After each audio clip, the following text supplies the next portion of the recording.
Daar word vandag dikwels gesê, as ons die evangelie nog relevant wil verkondig, moet ons begin by die mense van ons tyd se nood, se twyfel, se pyn en vrae. Dit klink of dit nogal sin maak, want mense van ons tyd is oor die algemeen seer en verward. En tog, in hierdie eerste brief van Johannes, wat ons nou vanaand gaan begin saam lees, begin Johannes nie daar nie. Hy begin nie by die mense van sy tyd se lewenskrisisse nie. Hy begin nie eens met 'n gewone groet soos die ander Nuwe Testamentiese briewe nie. Hy val sommer met die deur in die huis. Luister hoe begin hy sy brief aan die gemeentes.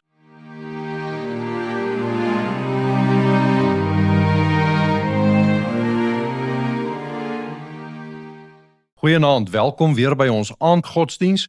Vanaand begin ons dan met die eerste brief van Johannes, hoofstuk 1, en ons gaan die volgende paar aande daaruit lees en die woord van God daaruit oordink. Ek begin vir ons lees uit 1 Johannes 1 vanaf vers 1 tot 4. Van die begin af was hy daar. Ons het hom self gehoor, ons het hom met ons eie oë gesien, ja, ons het hom gesien en met ons hande aan hom geraak. Hy is die woord, die lewe. Die lewe het gekom, ons het hom gesien en is getuie daarvan, en ons verkondig aan julle die ewige lewe wat by die Vader was en aan ons geopenbaar is. Hom wat ons gesien en gehoor het, verkondig ons aan julle, sodat julle aan ons gemeenskap deel kan hê. En die gemeenskap waaraan ons deel het, is die met die Vader en met sy Seun Jesus Christus. Dit skryf ons sodat ons blydskap volkome kan wees. Gelukkig is elke mens wat hierdie woord van die Here hoor en dit glo. Wanneer Johannes hierdie eerste brief van hom skryf, groet hy nie eers nie. Hy begin soos hy sy evangelie begin het, by die begin. Van die begin af was hy daar, sê Johannes. Want dit is vir hom nou die saak wat alles bepaal. Wie is Jesus Christus werklik? In hierdie gemeentes waaraan hy skrywe, was daar 'n dringende nood. Hulle moes hulle geloof in 'n vyhandige wêreld uitleef, maar hulle is ook verwar en mislei deur mense wat oor Jesus gepraat het, maar hom anders begin verkondig het as wat die apostels hulle geleer het. Vir Johannes is dit nie 'n klein foutjie nie.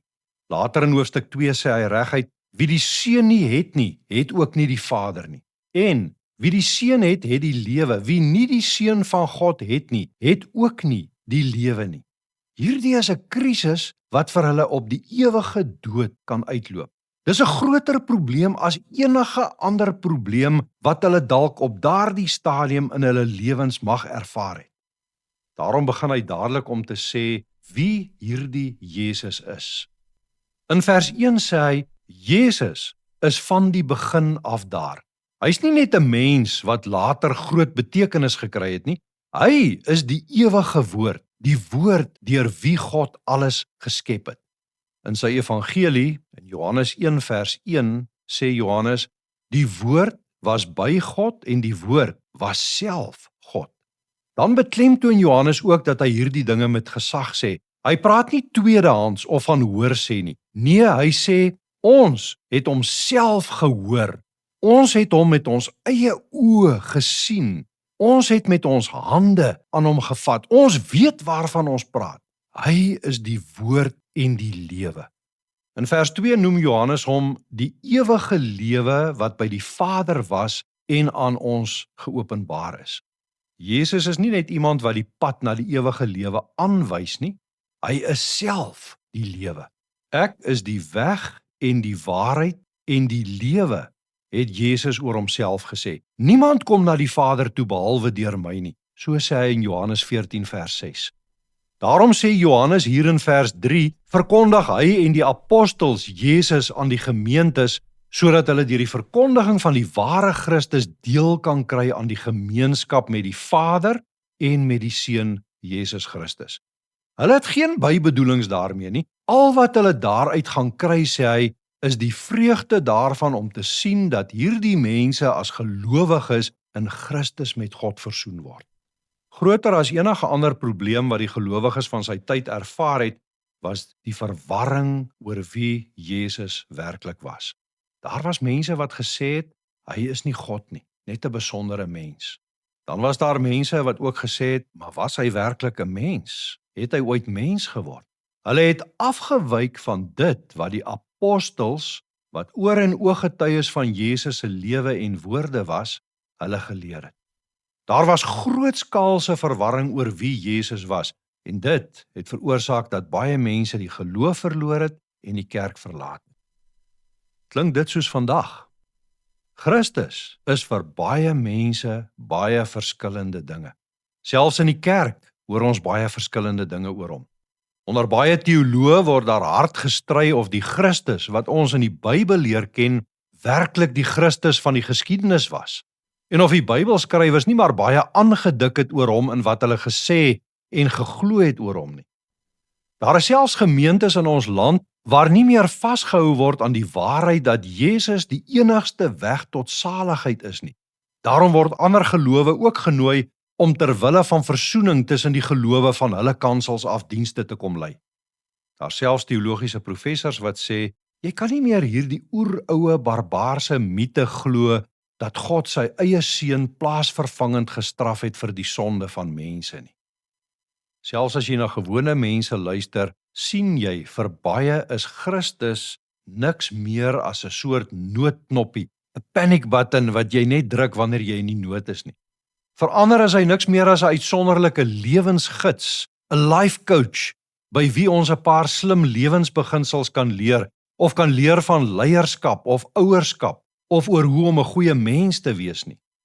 En dan is daar die wat net in hom waarde vind in soverre hy 'n vriend van randfigure en verstotelinge was, of in soverre hy opgestaan het vir sosiaal verontregtes. In soverre hy die waarmaker van jou wense en jou drome is en jou voorspoed en jou gesondheid kan verseker. Vir nog ander is Christus en sy naam net 'n soort towerspreek wat jy sê en gebruik om dit wat jy wil hê uit die lewe oor jou lewe uit te spreek. Ja, in ons tyd is dit nie baie anders as in Johannes se tyd nie. Daar's baie mense wat praat oor Jesus, maar ons moet ons nie laat mislei om te dink dat alle praatjies wat godsdienstig klink en waarin die naam van Jesus genoem word, die waarheid oor hom is nie. Wat is dan die waarheid oor Jesus? Johannes wat beklemtoon dat hy en die ander apostels oor en oog getuies van Jesus was, dat hulle getuig oor hom wat God eerstehands aan hulle openbaar het. Hy, Johannes, van alles wat hy van Jesus gesien en gehoor en geleer het, begin by dit. Hy sê, hy is God. Hy is die woord wat van die begin af daar was. Die ewige lewe, die seun van God, ware God en ware mens, hy is Christus. Wat jy van hom glo, is nie net 'n klein, onbelangrike saakie nie. Dis nie 'n akademiese aangeleentheid nie. Dit is lewensbelangrik. Dit maak vir jou die verskil tussen lewe en dood, ewige lewe en ewige dood. Wat mense oor hom aan jou verkondig, kan vir jou die verskil maak tussen ewige lewe en ewige dood. Daarom kan jy nie maar jou ore aan enige een uitleen wat deesdae mooi godsdienstige praatjies maak en die naam van Jesus daarin noem nie. Dit is dalk nie eers die Jesus van die skrifte nie. Wie is dan die Jesus van die skrif? Johannes sê, hom wat ons gesien en gehoor het, verkondig ons aan julle. Die Jesus wat in en deur die woord van God aan ons geopenbaar word as die gekruisigde en die opgestane Here, ware God en ware mens, die weg en die waarheid en die lewe, deur wie ons na die Vader gaan en sonder wie ons die Vader nie kan ken nie. Hy is die enigste en die ware Christus. Daar's baie dinge wat oor Jesus gesê en geglo kan word, maar as jy in jou belydenis oor hom nie daarby begin nie, verskraal jy hom tot 'n blote skadu van wie hy werklik is. Wie sê die mense is ek? Het Jesus vir sy disippels gevra. Wie sê julle is ek? Dit is dieselfde vraag wat 1 Johannes 1 vers 1 tot 4 aan ons wil stel. Wie sê julle is ek? Jy wat hier luister, vir jou word gevra, wie sê jy is ek? As jou antwoord enige iets anders is as wat die apostels die oor- en ooggetuies van Jesus, ons van hom leer in die woord. As dit enige iets anders is as dit, dien jy jou eie idee, jou eie maaksel, jou eie afgod wat jy, om jou gewete te salf, net Jesus noem. En dan gee ek nie om of jy 'n hooggeleerde teoloog is of 'n belangrike dominee in jou kerk se sinodale diens, of net 'n verskriklike slim mens wat dink jy is slimmer as die woord van God nie. Jy is verkeerd. Wie sê julle is ek? Petrus se antwoord bly die enigste en die regte antwoord. Van alles wat hy kon antwoord, na alles wat hy Jesus sien doen het, hoor sê het, is sy antwoord dit: U is die Christus, die Seun van die lewende God. En in hierdie gedeelte wat ons gelees het vanaand, is dit ook Johannes se getuienis. Dit is die enigste antwoord. Daar is nie 'n ander Jesus nie. Daar is niks anders wat so belangrik is en so relevant is om oor Jesus te sê as ons die evangelie aan die wêreld verkondig as juis dit nie. Geen ander pyn, geen nood, geen hartseer van mense is belangriker nie. Want die Jesus van die woord is die Jesus wat ons in ons diepste nood, ons sonde verlorenheid voor God ontmoet. Amen. Kom ons sluit ons oë, dan bid ons saam. Here ons God, ons dank U vir U woord, waarin U Uself aan ons openbaar en waardeur ons U leer ken. Ons bely dat U woord ons alles leer wat ons nodig het om tot ons redding te weet. Alles wat ons nodig het om U reg te kan ken. Here, U is groter as wat ons verstand kan begryp, en tog het U gekies om Uself in genade genoegsaam in U woord aan ons bekend te maak. Werk dan deur U woord en gees in elkeen van ons se hart en lewe. Laat ons deur die verkondiging van U woord die ware Christus ontmoet.